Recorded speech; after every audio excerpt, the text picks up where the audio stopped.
Today's video is about imposter syndrome, and something that's been coming up a lot are two words: selfish and guilt. And because those words and these themes have been coming up in so many sessions, I want to address this and give you some tips and tools in thinking about these words and these ways we show up in different ways. So imposter syndrome is really that phenomenon where we show up in a situation and we don't feel good enough. We don't feel experienced enough. We don't feel smart enough. We feel like everyone else in the space is more qualified than we are. It doesn't mean any of that is true. It's just a way that we feel, right? So we step into these situations where potentially none of that is true. Potentially all of it is true. But whether or not it's true or not, it affects the way we show up. It affects the way we feel. It affects the way we're grounded in our own confidence and in our own skill set and in our own authenticity. So it stops us from feeling empowered. It makes us feel less than and not good enough. And so when imposter syndrome takes over, when it becomes a central point of focus in our work lives, we have to fill the gap. So if we don't feel good enough, if we don't feel smart enough, if we don't feel experienced enough, we overcompensate. We go above and beyond to prove to ourselves. Most of the time, it's not to anyone else, but we need to prove to ourselves that we are smart enough, we are gifted, we are talented, we have all the skills. Instead of feeling that way, we do things to overcompensate. So we might work extra hours or over deliver for clients or not feel okay when we close our computer at the end of the day because there are too many other things looming. We have a hard time setting priorities. We just go, go, go, go, go. We're in this proving energy because we felt some level of imposter syndrome. So we're doing all of these things to prove to ourselves that we belong, rather than changing the way we feel, changing our thoughts, changing our stories. We just go straight into action. And so how does all of that action and all of that work we do to fill those gaps, how does that relate to guilt and selfishness? Well, here's what happens. We overperform, we go above and beyond, and then we expect that everyone else is going to do the same. So when our managers or our clients or people don't come through for us, we're resentful, we're angry. We expect them to show up the way we're showing up, even though we're kind of killing ourselves and hurting ourselves. It's not good for us.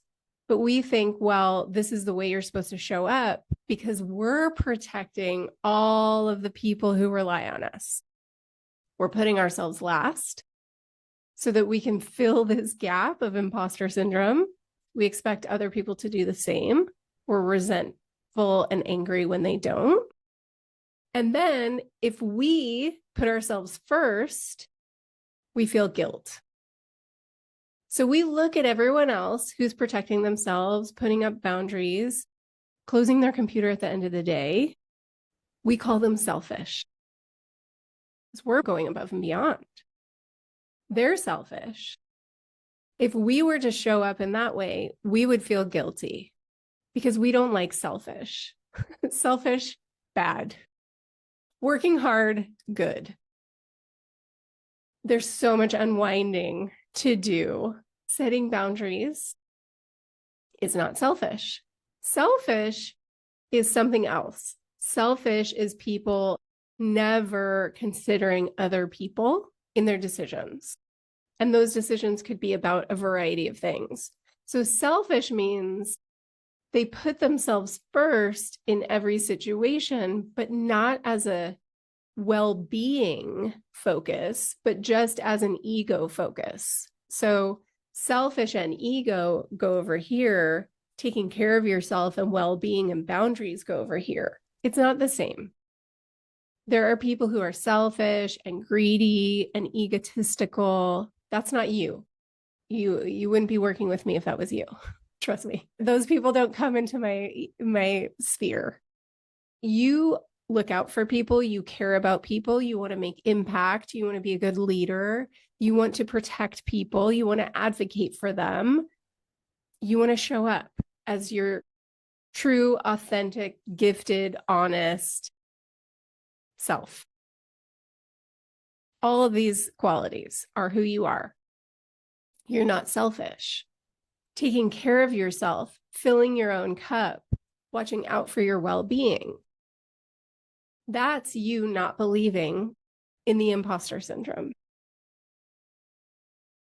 So when you feel like an imposter, you go above and beyond to prove yourself. You don't feel like you can let go of anything. You feel like you're going to disappoint people. Other people who do that are selfish. And if you were to do that, you would feel guilty. And it all starts from this idea that I don't belong, I'm not good enough, I'm not valuable enough, I don't make enough of an impact, I need to work harder, I need to show people what I can do. If we put all that to the side, the guilt dissipates, the resentment dissipates, because we're showing up confident, grounded in our integrity, in our honesty, in our clarity, in our best skills and talents. We show up here. We know what we're good at, and we know what we're not good at. And we just show up honestly in this space, not trying to prove, just saying, this is who I am, take it or leave it. This is what I offer, take it or leave it. I'm enough just as I am, without doing anything extra. I don't need to prove anything to you. I don't need to prove anything to myself. I'm comfortable with this, with what I offer. Of course, that doesn't mean there's not room for growth and improvement and all of that optimization that we're all looking at. But just as I am is fine. That's the work. If you keep going above and beyond and you keep overworking and you keep overgiving and you keep over delivering and you don't slow down, you're running yourself ragged over here. You're spending a lot of time feeling guilty and resentful and running yourself ragged. No one else is looking out for you. Your clients aren't looking out for you. Your team is not looking out for you. Your partner is not looking out for you. You're burning yourself to a crisp. Let's just say that, burnout. You're burning yourself out because you're trying to prove something. And you're mad at everybody else who's not doing it the same way. It's kind to have boundaries. It's okay to tell clients, this is the boundary. We're so afraid of scarcity and people not valuing us and maybe pulling out from an engagement because we think we're not giving enough.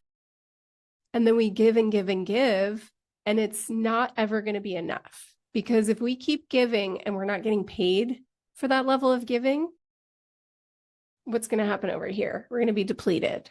We're going to be living in scarcity.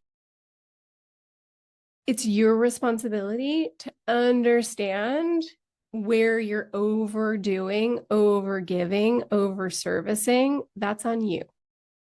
It's no one else's job to watch your boundaries, unless you've established those boundaries really clearly and you've communicated those boundaries.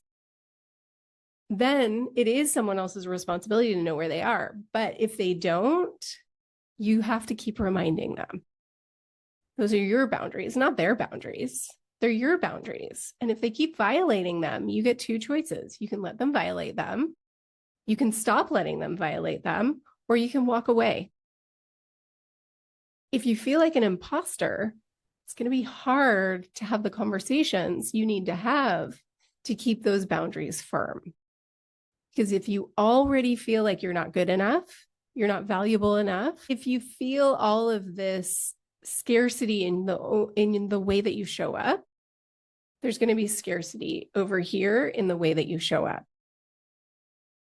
So imposter syndrome breeds all of these other behaviors when what we want to do is just get curious about how we're showing up in situations. So let's say we're showing up in a boardroom and we're feeling like an imposter because this isn't our normal space. And we're walking into this arena already feeling like we don't belong. And you get to show up in whatever energy you want to show up in. So you get to walk in there thinking to yourself, even if I don't belong, it's still okay that I'm here. It's okay that I'm just who I am. I don't need to show anybody anything else. I'm just going to show up the way I show up. So here's an example. And this is a little bit straying away from imposter syndrome, but a little bit in just grounding into who you are and what you represent. So I tend to use colorful language.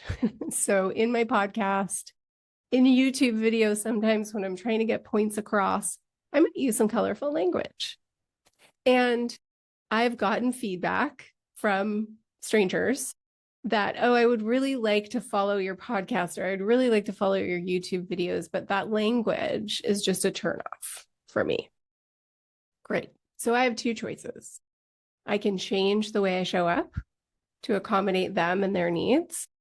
I can keep showing up the way I show up, or maybe there's some other option, I don't know. But to me, it feels like I can either change the way I show up to accommodate these people, or just keep showing up the way I show up, and then they get to choose. And that's really the way I go forward. I love feedback. And I can tell you, I think I've cleaned up my language a little bit since then, but I also know I am who I am, and I get passionate about things, and I love language. I like to use language that will further ideas in the best way. And sometimes for me, it's colorful. And sometimes for me, I feel like using colorful language is actually bringing different people in, because I loosen up and I lose that formality that we all have at work. I lose that mask, and I use this language that I feel like, and I could be wrong, but I feel like it sort of opens people up and makes them feel more comfortable. It makes some people feel uncomfortable. So they might just not be my people. And I have to be okay with that. So it's not that I don't welcome the feedback. I welcome it. I think about it. It's very valid. It's great feedback. I'm happy they gave it to me. I'm not rejecting the feedback. But I also don't want to immediately jump to, well, if I want people to listen to my podcast, I must change the way I show up. I could do that, but that wouldn't be staying grounded in who I am fundamentally. I'm a colorful, informal person, and that's who I am at home, and that's who I am at work. I don't want to bring a level of formality, because I think for me, it goes against my values. I think what's important to me is building connection and community, and I don't care what environment that's in. When I worked in ad agency world, I would go into these big corporations and I would feel intimidated. I would feel like I didn't belong, because there was this level of formality and the way people dressed and this whole kind of community that I just did not feel a part of. And I would get nervous going into those meetings, and I would feel like an imposter. And then I'd do all the things over here to compensate for all those feelings. And then I realized I'm probably a breath of fresh air. I don't belong here. I'm different. I'm somebody coming into this environment with a different kind of view and a different kind of attitude. And I can bring this level of informality to the conversation and get people laughing and get people comfortable and connect with people in a different way. And that's my gift. People trust me. People feel comfortable around me. That's how I'm able to shift things and make change in organizations, because people trust me, because I'm honest. You know exactly where you stand. I'm direct. I'm not going to hold back. I'm going to be kind, but I'm also not going to be dishonest.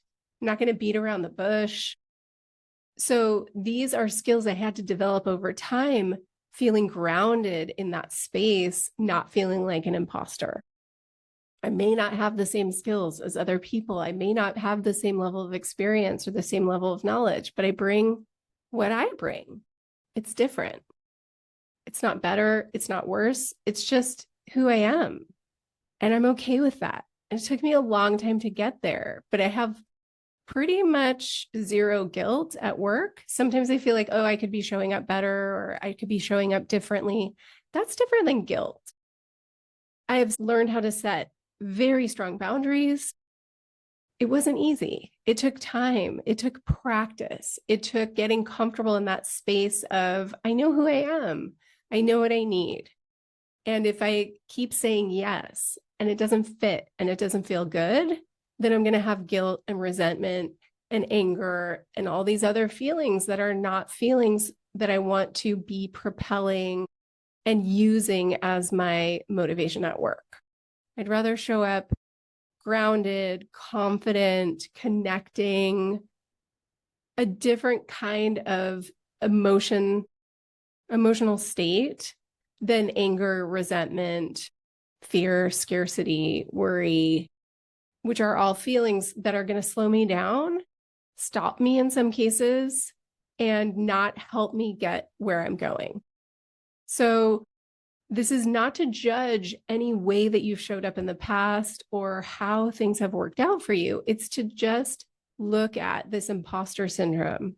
What gaps are you trying to fill when you don't feel like you're enough? How do you go above and beyond? And then how do we start scaling back? What are the tools we need to stop overcompensating? Curiosity is a tool. Just asking yourself, do I need to do that? Do I need to do that above and beyond?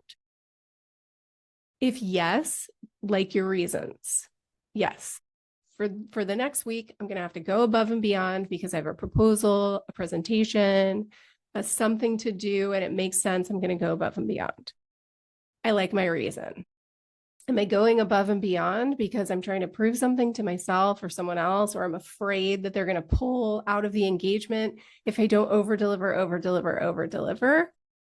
Do I like my reason for over delivering? Not really. It's not really aligned. How can I stop over delivering? Well, if you work with clients in a services relationship, you can look at your original contract, agreement, scope of work with them and say, am I working against this scope, this expectation? What have I said I was going to do? Am I doing that, or am I doing 50% more? And then it's just a conversation. Hey, I went back to our original agreement. I realized I'm actually going over. So here's what I'm going to do. Like, oh, I just realized I've been kind of over delivering. I need to scale back. Our original agreement was X, and I've been doing more than that. It's fine. I'm not going to charge you more, but I just realized I've been over delivering. And so this was our agreement. I'm going to go back to this. That was the agreement. I'm doing all this extra stuff because of my own shit. All of this extra over delivering is my problem to solve. That expectation, if they had that expectation, it's my job to clarify, to set that new boundary, and then to keep meeting that boundary. If I keep over delivering, of course, they're going to expect that continuous over delivery. That's on me. Now I'm working twice as hard for half as much pay. So it's on me to be clear and kind. It's more kind to reset than to keep doing it and be mad and resentful. That's not helping anybody. So that's a tool. Get curious, like your reason if you're going above and beyond. It's not wrong, just like your reason.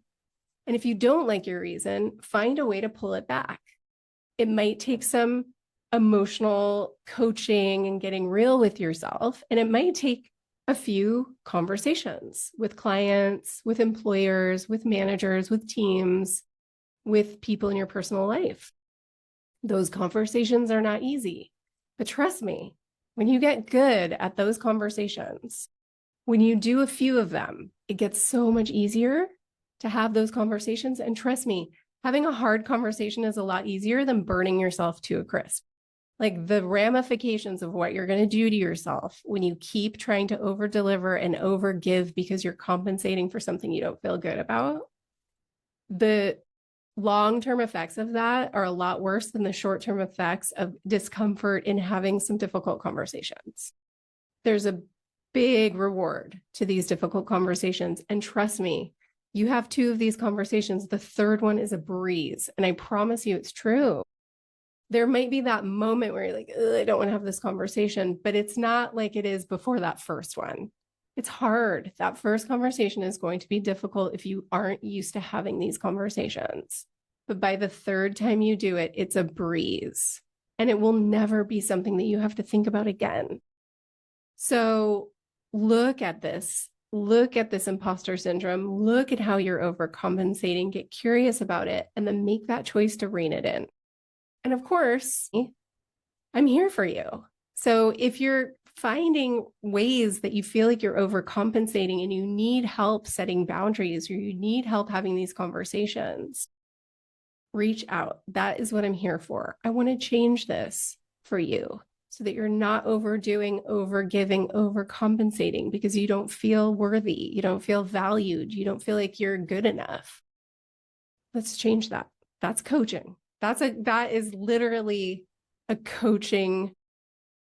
That's the coaching work, is to fix this, the imposter syndrome, so we don't have to fix the burnout and we don't have to fix the boundary setting. Let's just get you grounded, get you confident, get you understanding that as you are, you're enough. You're exactly enough. Doesn't mean we don't want to keep learning and evolving and growing, but you're okay if you don't do any of that. You're still good. You're still good enough. It's fine. There's no requirement. We like the evolution because for us, that's part of, the challenge and joy of life is seeing the mountain and getting over the mountain and knowing there's going to be another one, but knowing we have new tools to get over the other one. And when you get to the top of that mountain, it is super rewarding. And when you can pull some other people up because you have those tools, that is super rewarding. So we know why we're doing it, but let's be careful about all of this overdoing, overgiving, overserving that is not helping you. You need to look out for yourself. No one else will. Don't get resentful about people who are looking out for themselves. It's okay. It's okay. They're selfish over here, egomaniacs who are greedy, and there are people who look out for their well-being. It's different. Let's look out for your well-being. I'm here for you. I hope this is helpful, and I will talk to you all soon.